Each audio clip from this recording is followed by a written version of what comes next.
इसके पहले nationalism in Europe आप लोग पढ़ चुके हैं, निशाकर पढ़ा है।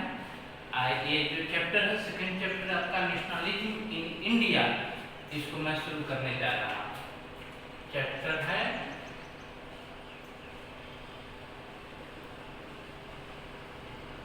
नेशनलिज्म इन इंडिया, क्लास 10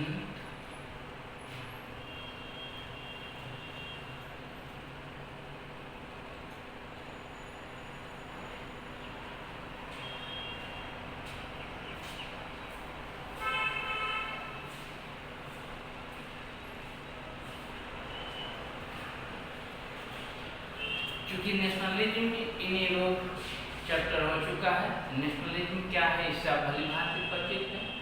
अब भारत में कैसे नेशनलिज्म ग्रो किया और आपके सिलेबस में क्या पढ़ना है, इस पर हम चर्चा करते हैं।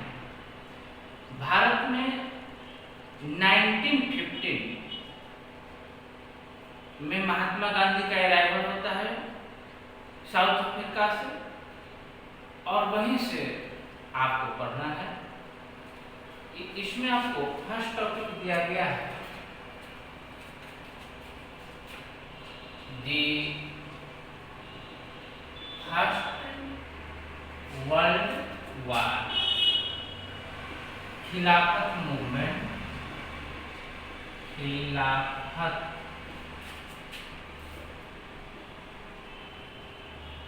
Movement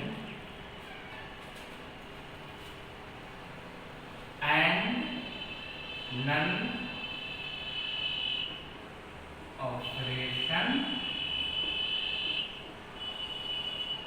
movement। इस चैप्टर में आपका फर्स्ट टॉपिक ये स्टार्ट हो रहा है। इस फर्स्ट है the first world war. First world war 1914 में स्टार्ट होता है और 1918 में समाप्त होता है। अब इस समय भारत की इकोनॉमिक और पॉलिटिकल क्या सिचुएशन होता है, क्या बदलाव होता है, उस पर हम पहले चर्चा करेंगे। Economic and political situation.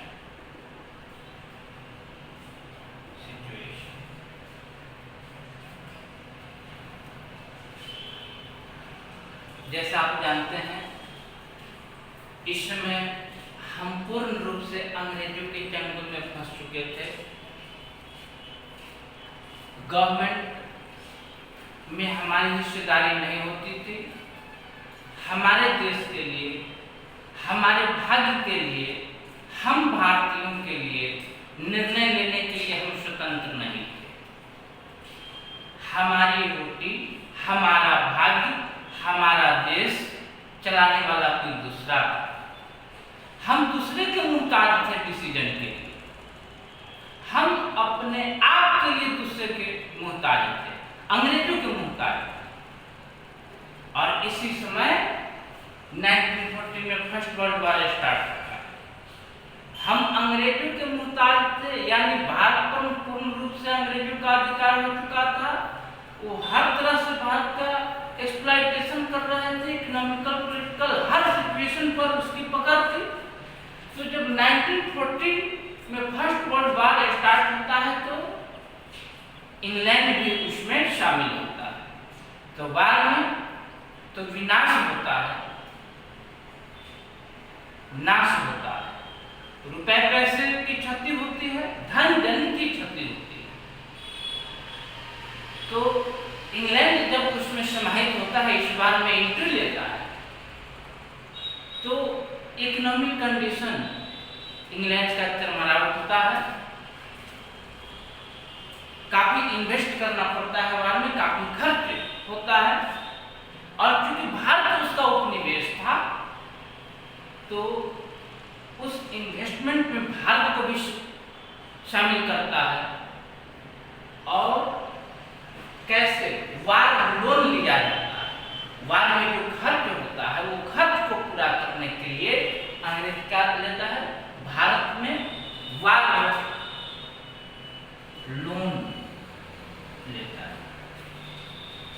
इस वार लोन से भी वार में जो खर्च हो रहा था, जो एक्सपेंडिचर हो रहा था, वो पूरा नहीं हो पाया।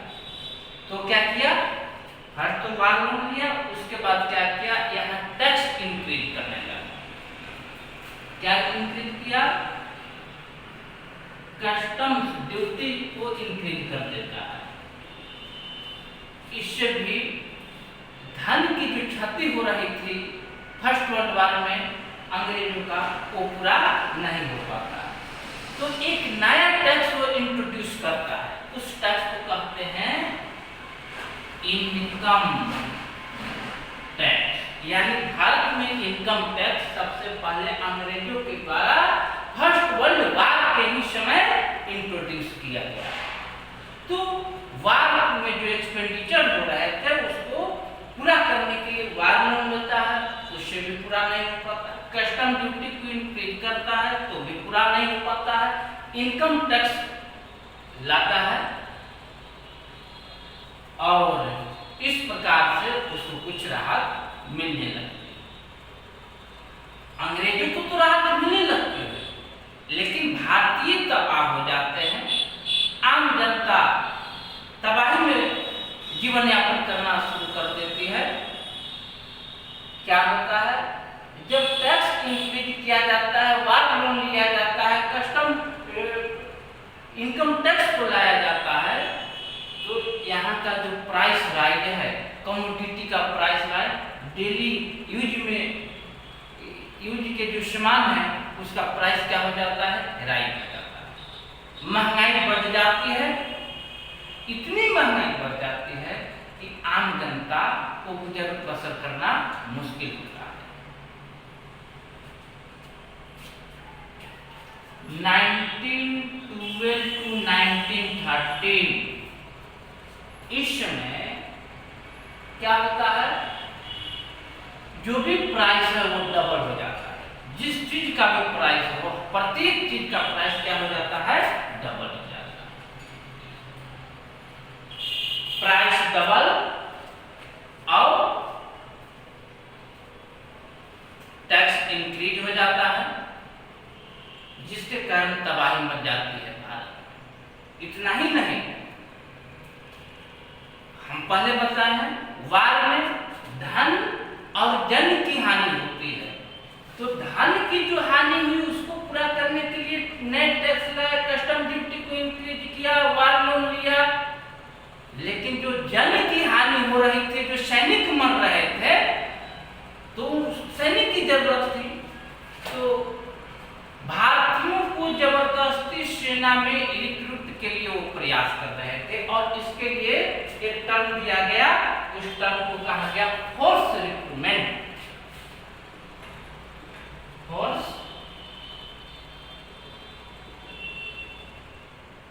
रिक्रूटमेंट, इसके तहत वो भारतीयों को बाय फोर्स सेना में भर्ती करने के लिए वो दबाव देता था, जिसके कारण पहले तो महंगाई से भारतीय नाराज थे ही अंग्रेजी शासन से, और जब फोर्स रिक्रूटमेंट स्टार्ट करता है तो उनकी नाराजगी और बढ़ जाती है। भारतीयों की नाराजगी, भारतीयों का विश्वास अंग्रेजी सत्ता के विरुद्ध बढ़ जाती है।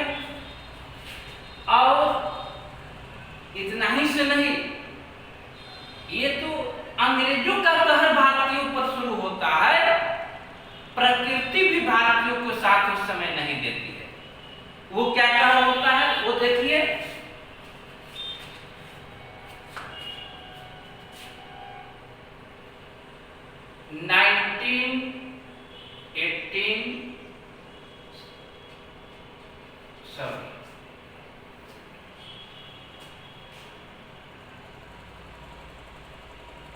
हाँ 1918 to 1990 and 1920। इस समय क्या होता है, भारत के लगभग हिस्सों में क्रॉप्स फेलियर कर जाते हैं, जिसके कारण अन्न की कमी होती है, फूड शॉर्टेज हो जाते हैं और भूखमरी की समस्या हो जाती है। अन्न के बिना काफी लोग मर जाते हैं। ये तो हो गया फूड शॉर्टेज।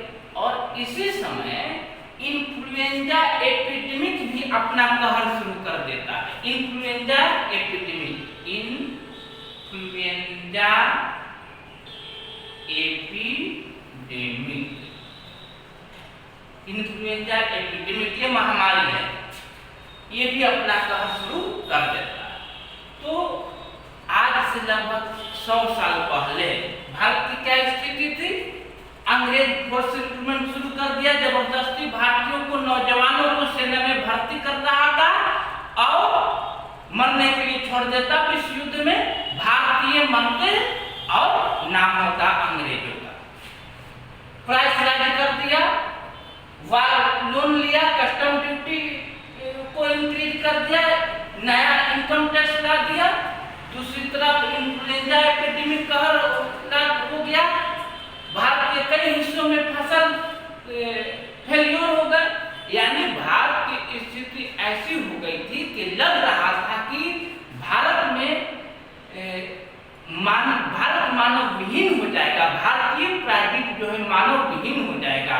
अन्न के बिना लोग मर रहे थे, इन्फ्लुएंजा एपिडेमिक से लोग मर रहे थे, प्राइस राइज के कारण लोग अन्न खरीद नहीं पा रहे थे, फोर्स रिक्रूटमेंट के कारण लगते लगते लोग अपने प्राण को न्यौछावर कर देते थे।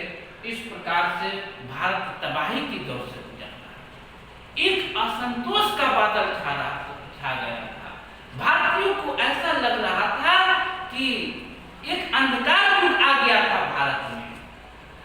ये स्थिति हो गई थी, किंग कर्तव्य विमुख हो चुके थे भारतीय। क्या करूं क्या न करूं, लग रहा था कि कौन कब है और कौन कब नहीं है, इसका कोई ठिकाना नहीं, कोई निश्चित नहीं। जैसे अभी कोरोना 100 वर्ष बाद, ऐसा कहा जाता है कि कुछ लोग ऐसा बता देते हैं कि प्रत्येक 100 साल के बाद कुछ तबाही आता है प्रकृति लेकर। तो 100 साल पहले ये तबाही आई थी भारत में। और देखिए अभी 1920 में कोरोना अपना कहर मचाए हुए है। तो इस अभी ऐसा लग रहा था कि कौन कब है, कौन कब नहीं है, कोई निश्चित नहीं है, कौन कोरोना का कब शिकार हो जाएगा यह निश्चित नहीं है। ऐसी स्थिति हो गई है। उसी प्रकार आज से 100 साल पहले कौन जिंदा रहेगा और कौन मर जाएगा यह कहना मुश्किल है। इस स्थिति में लोगों को कोई रास्ता नहीं मिल पा रहा है। और दूसरी तरफ भारत गुलामी की जंजीर में भारत मां करा रही थी। तो भारत मां को गुलामी की जंजीर से मुक्त कराने के लिए एक तरफ आंदोलन हो रहा था, दूसरी तरफ एक कहर बरस रहा था। कई प्रयास किए जा रहे थे, लेकिन वो प्रयास असफल हो जा रहा था। कोई ऐसा लीडर सामने नहीं आ पा रहा था, कोई लीडर ऐसा इमर्ज नहीं हो पा रहा था जो पूरे भारत को एक सूत्र में बांधकर अंग्रेजों को ललकार सके, अंग्रेजों के विरुद्ध भारतीयों को खड़ा कर सके। कोई लीडर ऐसा नहीं हो पा रहा था। लेकिन समय बदलता है और 1915 में महात्मा गांधी का आगमन होता है भारत। महात्मा गांधी साउथ अफ्रीका में गए और महात्मा गांधी अपने कर्मों से साउथ अफ्रीका में जो काले लोग रह रहे थे उनको अधिकार दिलाए, बिना हथियार, बिना विपंस को सत्य और अहिंसा, ट्रुथ और नॉन वायलेंस के बल पर साउथ अफ्रीका के गवर्नमेंट को नतमस्तक कर देते हैं, झुका देते हैं और अपना लोहा मनवा देते हैं।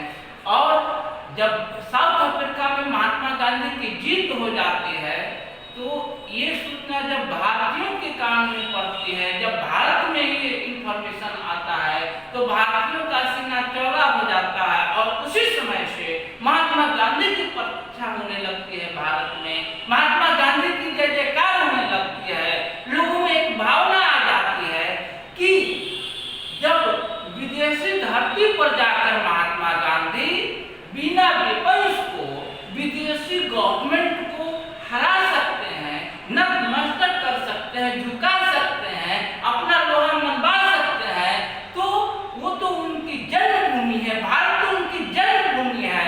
अगर वो भारत में करते हैं तो कुछ ही समय में अंग्रेजों को भारत को छोड़ना होगा, भारत स्वतंत्र हो जाएगा।